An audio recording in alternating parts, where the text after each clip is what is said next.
Hi everyone, welcome back to my বিয়েবাড়ি mini blog. আগের ভিডিওতে তোমরা দেখেছোই আমি বিয়েবাড়ি যাওয়ার জন্য রেডি হয়ে গেছি। প্রথমে আমরা চলে যাই গিফটের দোকানে। এখানে গিয়ে গিফটটা সিলেক্ট করে তারপর এটা নিয়ে বিয়েবাড়ির জন্য যাই। বিয়েবাড়িতে গিয়ে দেখি ব্রাইড আর গ্রুম বিজি ছিল তাদের ফটো তোলাতে। তারপর আমাদের চান্স আসে, তারপর আমরা সবাই মিলে গ্রুপ ফটো তুলি আর গিফটটা দিই। তারপর চলে যাই আমাদের নিজেদের ফটো তোলাতে। দেখতেই পাচ্ছ সবাই যার যার ফটো তোলাতে বিজি ছিল।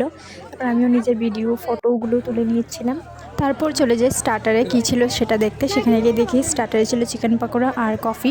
আমি এত চিকেন পাকোড়া খেয়েছি, মানে আমার পেট তো অর্ধেক ফুল হয়ে গেছিলো মেন কোর্স খাবার আগেই।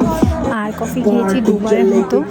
তারপর আমরা ফটো তুলছিলাম, তখন কারেন্ট চলে গিয়েছিলো। তারপর আমরা ফটো ভিডিও তোলা বন্ধ করছিলাম না। অন্যরা তো দেখে ভাবছিল ওরা মনে এসেছে শুধু ফটো তুলতেই।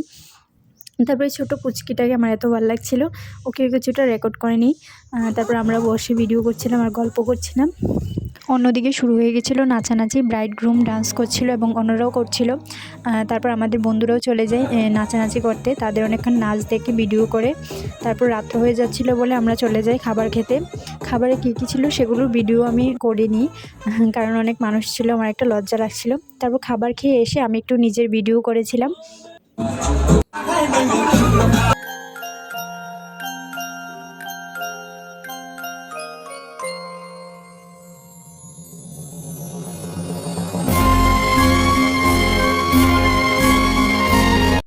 তারপর আমরা চলে আসি বাড়িতে। বাড়িতে আসার সময় দেখতেই পাচ্ছ রাস্তায় কেউ ছিল না, আমরাই শুধু আসছিলাম, কারণ অনেক রাত্র হয়ে গেছিলো। আমাদের বাড়ির পাশেই ছিল, তার জন্য হেঁটেই চলে গিয়েছিলাম আমরা। তারপর বাড়ি চলে আসি।